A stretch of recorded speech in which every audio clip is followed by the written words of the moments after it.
नए घर में आने के बाद कुछ सप्ताह तक बेवरली रोजाना यूजीन को बाहर टहलाने के लिए ले जाने की कोशिश करती थी। डॉक्टरों ने बेवरली को यूजीन से व्यायाम करवाने की सलाह दी थी। इसके अलावा एक बात यह भी थी कि जब यूजीन दिन भर घर पर ही रहता, तो पूरे दिन बेवरली से बार-बार एक ही तरह के सवाल पूछता रहता, जिससे बेवरली परेशान हो जाती। इसलिए बेवरली ने रोज सुबह-शाम यूजीन को टहलाने के लिए चौराहे तक ले जाती थी। वे दोनों हर रोज एक साथ उसी रास्ते से चौराहे तक पहुंचते थे।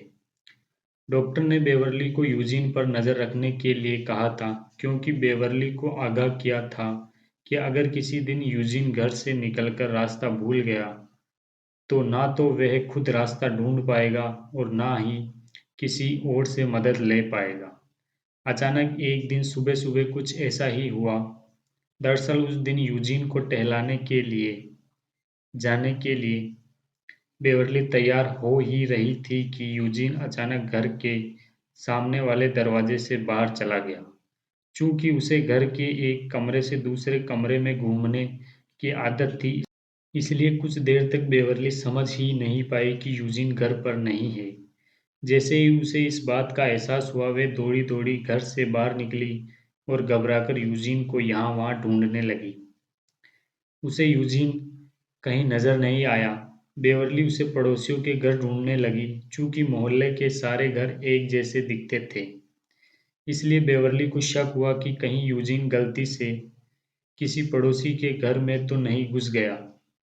वे पड़ोसियों के घर जाकर बेसब्री से उनके दरवाजे की घंटी बजाने लगी, लेकिन यूजीन किसी पड़ोसी के घर नहीं मिला।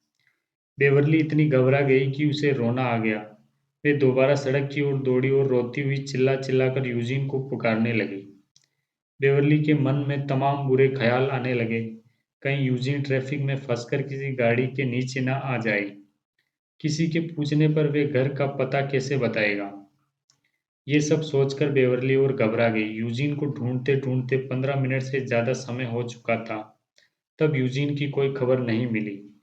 तो आखिरकार बेवरली पुलिस को फ़ोन लगाने के लिए घर की ओर दौड़ी। वह हड़बड़ी में दरवाज़ा खोलकर घर के अंदर आई और देखा कि यूजीन सामने वाले कमरे में आराम से बैठा टीवी पर हिस्ट्री चैनल देख रहा है।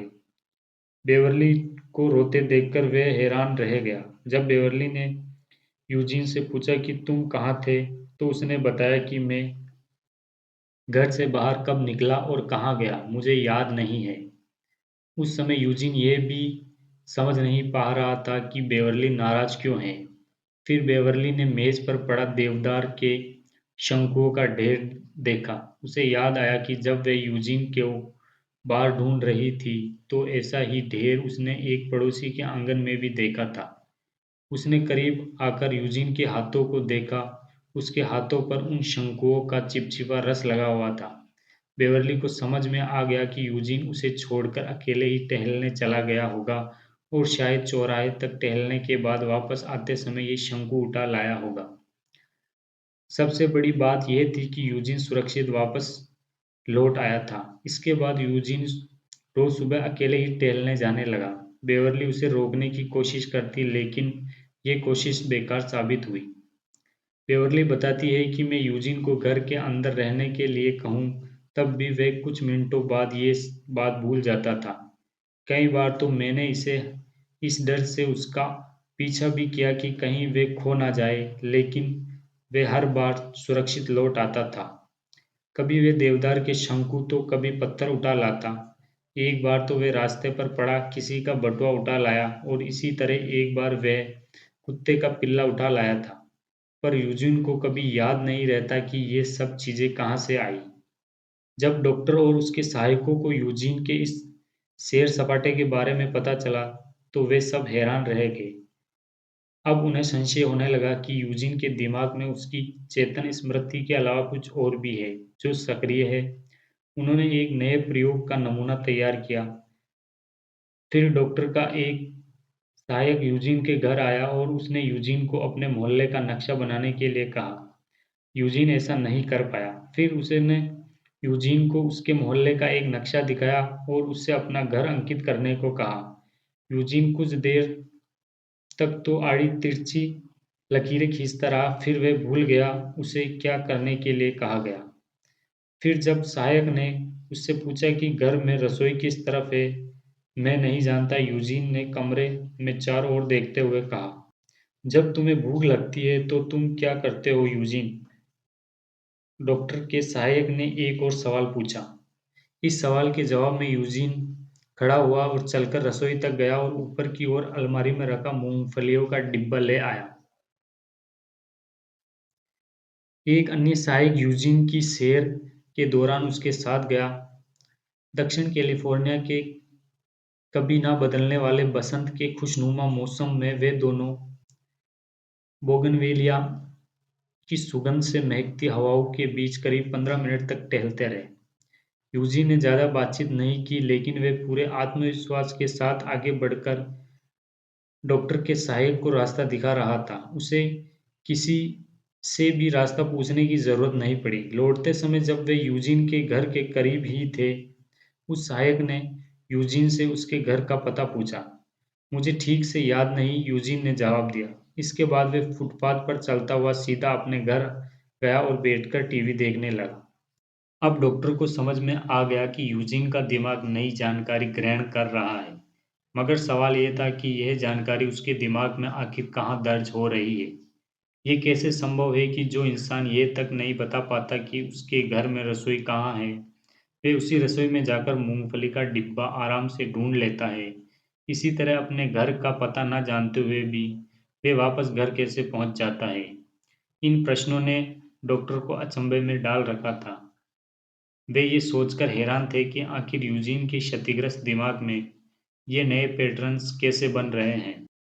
मैसाचुसेट्स इंस्टीट्यूट ऑफ टेक्नोलॉजी के मस्तिष्क एवं बौद्ध विज्ञान विभाग की इमारत की प्रयोगशाला में कुछ सर्जिकल थिएटर भी थे। आम लोगों को ये थिएटर खिलौनों वाले कमरों जैसे नजर आ सकते थे। यहाँ 1/4 इंच से भी छोटे आकार की झुर्रियाँ ड्रिल आरिया मौजूद थी, जो एक मशीनी हाथ से जुड़ी हुई थी। यहाँ तक कि सर्जरी की मेज भी इतनी छोटी थी, मानो बोने डॉक्टरों के लिए बनाई गई हो। इन कमरों का तापमान हमेशा 15 डिग्री सेल्सियस ही रखा जाता था। कमरों के ठंडे वातावरण के कारण सर्जरी करते समय शोधकर्ताओं की उंगलियां स्थिर रहती थी। इन प्रयोगशालाओं के अंदर तंत्रिका विज्ञानी बेहोश किए गए चूहों के दिमाग में नन्हे सेंसर लगाते हैं, जिससे वे चूहों के दिमाग में होने वाली छोटी से छोटी हरकतें भी जान लेते हैं। होश में आने पर भी चूहों को देखकर ऐसा नहीं लगता था कि उन्हें पता है कि उनके दिमाग में तारों का जाल लगा दिया गया है। ये प्रयोगशालाएं आदतें विकसित होने की प्रक्रिया के पीछे छिपे विज्ञान को समझने का मुख्य केंद्र बन चुकी है। इन प्रयोगों से ही पता चल पाया कि यूजीन, आप और मैं, हम सब रोजमर्रा के जीवन में आवश्यक आदतों का विकास कैसे करते हैं। सुबह दांत साफ करते समय या पार्किंग से अपनी गाड़ी निकालते समय हमारे दिमाग में कौन सी जटिल गतिविधियां चलती रहती है, ये प्रयोगशाला के इन चूहों द्वारा उजागर हुआ। वहीं डॉक्टर के लिए ये प्रयोग यूजीन की गुत्थी सुलझाने के काम आए। इन प्रयोगों द्वारा वे जान पाए कि यूजीन नई जानकारी को आखिर कब से ग्रहण कर रहा है।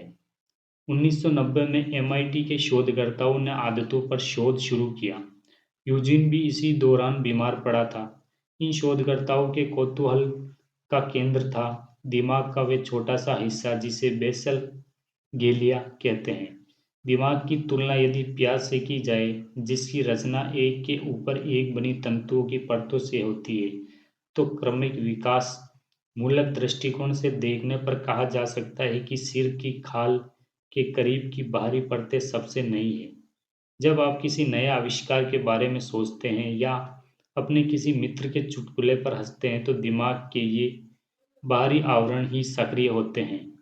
दिमाग के अंदरूनी हिस्से में दिमागी तने के पास, जहाँ वे रीढ़ से मिलता है, सबसे पुरानी संरचनाएं होती है।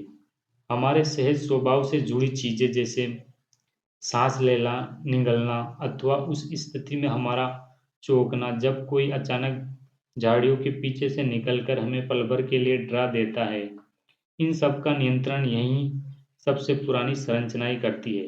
दिमाग के बीचों बीच गोल्फ की गेंद के आकार के तंतुओं का एक गोला होता है जो पानी में रहने वाले, जमीन पर रेंगने वाले और स्तनपायी जंतुओं में पाया जाता है। इसी को बेसल गेलिया कहते हैं। वर्षों तक वैज्ञानिक तंतुओं के इस अंडाकार समूह के बारे में ज्यादा कुछ नहीं जान पाए थे। वैज्ञानिकों को संदेह था कि पार्किंसन रोग के लिए बेसल गेलिया जिम्मेदार होता है, पर इस बात की पुष्टि कोई नहीं कर पाया था। धन्यवाद।